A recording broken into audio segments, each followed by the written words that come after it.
या कार्यक्रमामध्ये सुद्धा सुप्रीम कोर्ट असं म्हणते की इलेक्शन कमिशनला बदल करता येत नाही. जो कॉन्स्टिट्यूशनल डेडलॉक होणार आहे त्या संदर्भातला आता मी उल्लेख असा करतोय की आपल्या सगळ्यांकडे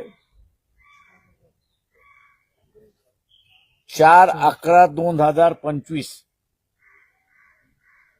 हे जे राज्य निवडणूक आयोग महाराष्ट्र यांचं नोटिफिकेशन जे आहे ते आपल्याकडे आलेलं असेल.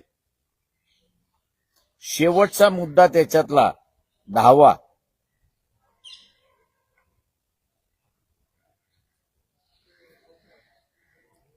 परिशिष्ट 1 मध्ये 10वा मुद्दा आहे तो आपण जर पाहिला, शासन पत्रात निकाल प्रसिद्ध करणे ही तारीख जी आहे ती 10/12/2025 ला आहे. त्याच्यामुळे जे काही काउंटिंग होईल त्या काउंटिंगचा असणारा निकाल जो आहे तो राजपत्रामध्ये पब्लिश करण्याची शेवटची जी तारीख आहे ती 10/12/2025 आहे. हा एकदा कार्यक्रम पब्लिश झाला, या कार्यक्रमामध्ये सुद्धा सुप्रीम कोर्ट असं म्हणते की इलेक्शन कमिशनला बदल करता येत नाही. त्याच्यामुळे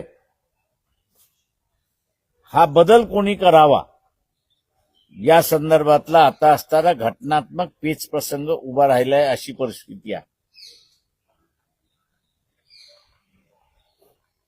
एका बाजूला आपल्याला असं दिसतंय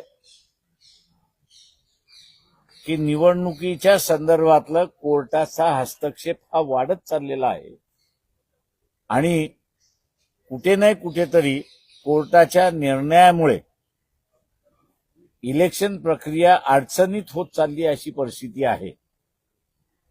वंचित बहुजन आघाडीच्या वतीने आम्ही असणारा मागणी करतोय की ही जी डेडलाईन दिलेली आहे 10/12/2025 ची ज्याच्यामध्ये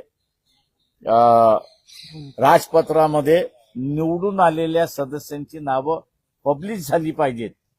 ही डेडलाईन जर करायची असेल तर चीफ जस्टिसने हे प्रकरण आपल्या ताब्यामध्ये घ्यावं आणि त्यांनी दुरुस्ती करून जी थांबवलेली काउंटिंग आहे ती ताबडतोब त्यांनी असणारं त्या ठिकाणी करावी. कारण का जिथे इलेक्शन कमिशनने पोस्टपोन केलेला आहे तो एक वेगळा कार्यक्रम त्यांच्यातला आहे, हे दोन्ही त्या ठिकाणी जोडता येत नाही. आणि म्हणून ह्या घटनात्मक पेच प्रसंगातून बाहेर पडायचं असेल तर चीफ जस्टिसला ऍक्शन घेणं हे गरजेचं आहे. मी इथल्या सर्व राजकीय पक्षांना आवाहन करणार आहे की जेलमध्ये जाण्याची भीती अजिबात बाळगू नका. याच्यावरती तुम्ही काही जेलमध्ये जाणार नाही.